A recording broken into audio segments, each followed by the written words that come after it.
next to the University of Greyhound men's basketball program. In the center of our podium is head coach Stott. To his right, the far end, is Deyton de la Cerda. Deyton is a senior guard from Roswell, New Mexico. And on the near side of the podium, the coach's left, is Chaunce Hill. Chaunce is a junior forward from Las Vegas, Nevada. Coach, obviously a game that got away from you guys, but your initial impressions looking back on it?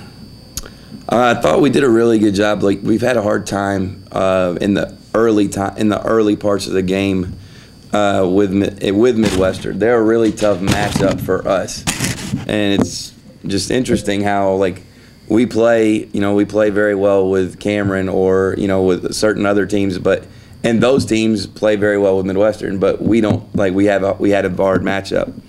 Thought our idea was to come out and to initially try to speed them up and to press and start pressing throughout in the first part of the game. And I kind of had a thought that we might go away from it at some point, but I think ultimately I kind of wore us out instead of, I think it was ultimately it came down to I stayed in it too long, and that was, I put the guys in a pretty tough spot. Deyton, you had 10 points, 2 rebounds, an assist, and a steal. Midwestern State's got some good guard play. You have to defend that. Tell a little bit your perspective on the ball game. The ball game was, like Coach said, we came into press, but we kind of just burnt ourselves out before halftime, and they got a depth on the bench there, and I mean every guard that comes in can start in this conference somewhere, and they just some good players, and they just got the best of us today. Chaunce, you had 8 points, 6 rebounds, 1 assist, a block, a steal. Even put up a 3-pointer at one point, which I know is not quite your game, but underneath against guys like Capri Austin, that's really a load to do. Tell a little bit about the game from your standpoint. Capri Austin, Fuller, they're tough players. The only thing you really got to do is just match their intensity, really. Besides that, there's nothing I can take away from those guys. They tell you just have to match their intensity, like I said. Questions for the Greyhounds? I'm going to throw another one out there. You mentioned the press, and Coach Haggerty mentioned the press as well. Obviously, you could have played it safe and just dropped back and tried to guard, but you knew that your best chance was to be aggressive. Yeah, we wanted to come out at the beginning and kind of attack at the start, and we had there was a window there where we kind of fell off for a little bit, and that's where it got away. I mean, I thought we did a pretty good job up until that about that second media at that point, and I thought we were right there. And, it's just one of those things where you never know how, like, one ball bounces out, one ball goes this way instead of going this way, and then one swing turns into a 5-point swing where it could be 2 points for you, winds up 3 points for them. That's a 5-point change. That happens 2 to 3 times, and then all of a sudden you're looking down a deficit, and it's something that that's something that you just have to fight through, and I think we're very young. We're very young, and we're a little limited in our personnel at this point. I think that's something that we're learning right now, and I think the guys are. I really thought we came out with the right intensity at the beginning. Just a couple things goes here and there, but whenever you learn, you have to fight through those things. Life is not going to be easy. So if this is the hardest thing they have to deal with in life, then they'll be pretty lucky. So life's not easy. You just got to fight through.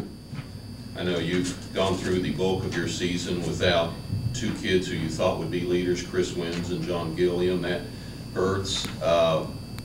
Young team, but you've got a senior over on your right. Talk a little bit about Deyton. Oh, good Lord. Where do we start? It's been a rough 5 years. Beginning of my 3, because I redshirted my freshman, he was the assistant coach. So, I mean, we've always had a connection. I mean, he came down in high school, watched me play, pretty much brought me to Eastern, and kept me. And I'm glad he did. And I worked hard every day for him, and I just couldn't come out with it today. This guy, me and this guy have been through it. I'm telling you what, he's you know, part of the reason I wear these boots is so I can put them on his hind end at times. But to see where he's come from and the maturity level that he's gained over the last 5 years is really, for me, is ultimately why you do this job. I mean, knowing that he's going to graduate when the first of his freshman year, I don't know that that was even in his mind. You know, knowing that he's going to graduate, knowing that he is going to be a genuine, productive member of society, knowing where he's going to go now that he's, you know, he's finished something. You know, college basketball is not an easy job. It's not an easy thing to do. And to go from there to becoming a guy that we can play and we can count on, knowing that he's going to do those things, you know, it just shows maturity. And, you know, those are the things that we talk about in life. And I don't know, I mean, I can't wait for him to graduate, because I'm going to, geez, we're going to have a big party when he graduates. That is for sure. And then I can't wait for him to get that job so that the Greyhounds can start calling him back for, you know, program contributions. But, you know, Deyton's been, you know, heck, I mean, since it's almost been 7 years. I mean, I'll never forget, we had an assistant coach, Kavika Stant, called a charge on him during our team camp when he was in high school that cost his team the team camp championship. And we were like, oh, Lord, Deyton's never come to Eastern New Mexico now. His high school coach was a little upset with us too, but I mean, it's been a long journey. It's been a long road, but I'm very, very proud to see, you know, the fact that he's going to graduate. That makes me so happy.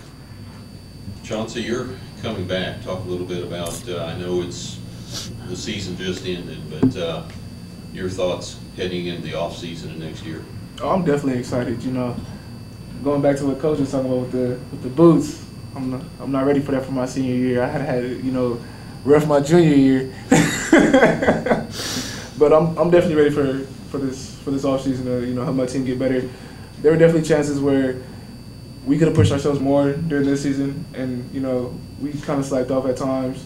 Not pushing it to 100%. Maybe we were there like 90, you know, 85, but it was, you know, there were sometimes it was 100, but it was never the full times. And I'm ready just to push our team and, you know, myself and our program and even coach to give us 100 and 105%. So I'm looking forward to it. Well, gentlemen, we appreciate you sharing this time with us after a tough loss, and thank you. Thank you.